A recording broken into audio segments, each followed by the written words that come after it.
नमस्कार दोस्तों, basic mathematics में आप सभी का बहुत बहुत स्वागत है। सबसे अच्छा नया मैथमेटिक्स बेसिक मैथमेटिक्स अभी हम सीख रहे हैं सन्निकट संख्या, ठीक है।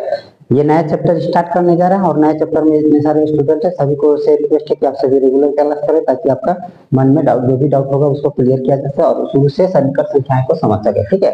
निकटतम दहाई में सन्निकट संख्याएं ज्ञात करें। सन्निकट संख्याएं ज्ञात करना, ठीक है, यानी 64 का सन्निकट संख्या क्या होगा इसका, और दहाई में, ठीक है। तो इकाई दहाई यहाँ पर, यहाँ भी इकाई दहाई दोनों को लेंगे, ठीक है, और इसमें भी इकाई दहाई लेंगे, इन दोनों को लेंगे, ठीक है। तो कहने का मतलब यह है कि जहां पर जीरो होगा, ठीक है, ठीक है, उसके नजदीक 64 के पहले जीरो जीरो कहां पर आएगा, एक जीरो आएगा 70 में और एक जीरो आएगा 60 में, ठीक है।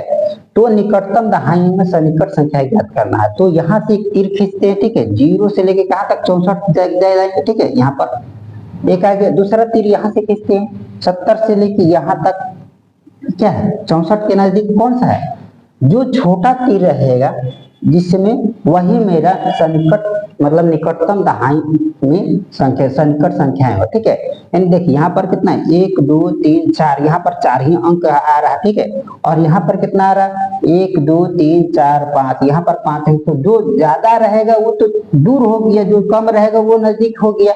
तो ये तीर क्या हो गया, बड़ा हो गया, ये तीर क्या हो गया, छोटा हो गया, ठीक है। यहाँ से फिर से देखिए, अगर 60 से काउंट करते हैं तो सभी को 1 2 3 4 5 को, यहाँ तक 5 60 से अगर काउंट कर रहे हैं तो 60 के नजदीक आ रहा है 64। 64 क्या है, 5 अंक, 5वां अंक मिल रहा है। इधर से अगर काउंट करेंगे और यहाँ पर जब 60 से काउंट किए हैं तो यहाँ पर क्या करेंगे, 70 से काउंट करेंगे उल्टा, यानी 1 2 3 4 5 6 7, यानी 7। इसमें कितना अंक हो गया, डिफरेंट हो गया, इसमें हो गया 7 अंक और इसमें हो गया 5 अंक।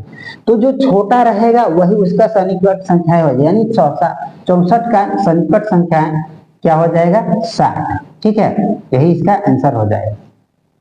ठीक उसी तरह से यहाँ पर भी बनाएंगे, ठीक है। 67 का सन्निकट संख्या क्या होगा, अगर 60 से स्टार्ट करते हैं तो यहाँ पर जाएगा 67 तक, यहाँ पर आ रहा है, ठीक है, यहाँ पर, ठीक है, यहाँ पर है 67 दिया हुआ, ठीक है, और यहाँ पर 64 दिया हुआ, ठीक है।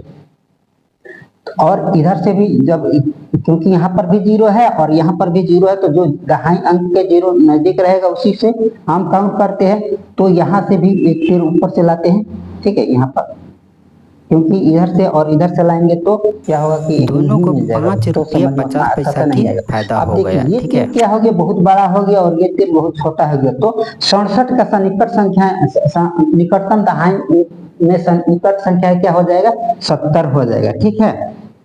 ये इसका आंसर हो जाएगा, क्योंकि ये जो छोटा तीर रहेगा, जो सबसे ज्यादा नजदीक रहेगा वही रहेगा। 70 के पहले क्या, 67 के पहले, 67 के बाद जो है ये छोटा तीर बन रहा और ये जीरो यहाँ पर है, तो ये नजदीक है, ये 67 से नजदीक, 70 ज्यादा नजदीक है, और 67 से अगर 60 करते हैं तो ये बहुत ज्यादा दूरी पर आ जा रहा है। इसलिए जो दूर रहेगा उसको नहीं लिखे, जो नजदीक रहेगा, यहाँ क्या निकटतम दहाई अंक में सन्निकट संख्याएं ज्ञात करना है। तो क्या है, जो नजदीक रहेगा उसी को लिखेंगे। यहाँ पर भी देखिए, यहाँ पर क्या है, ये नजदीक है और ये क्या है, दूरी में है, इसलिए इसको नहीं लिखे हैं और इसको लिखे 60 को लिखे। यहाँ पर क्या है कि ये वाला तीर जो है छोटा है, 70 से उल्टा काउंट किए हैं, 67 क्या है नजदीक है और ये दूरी पर, इसलिए इसको ना लिखे, उधर वाला लिखा है। ठीक उसी तरह से यहाँ पर भी करेंगे, यहाँ पर तीर बनाएंगे, 40 से तीर बनाएंगे, यहाँ पर 42 तक लिखे, क्या है दहाई अंक, दहाई में सन्निकट संख्याएं ज्ञात करना है।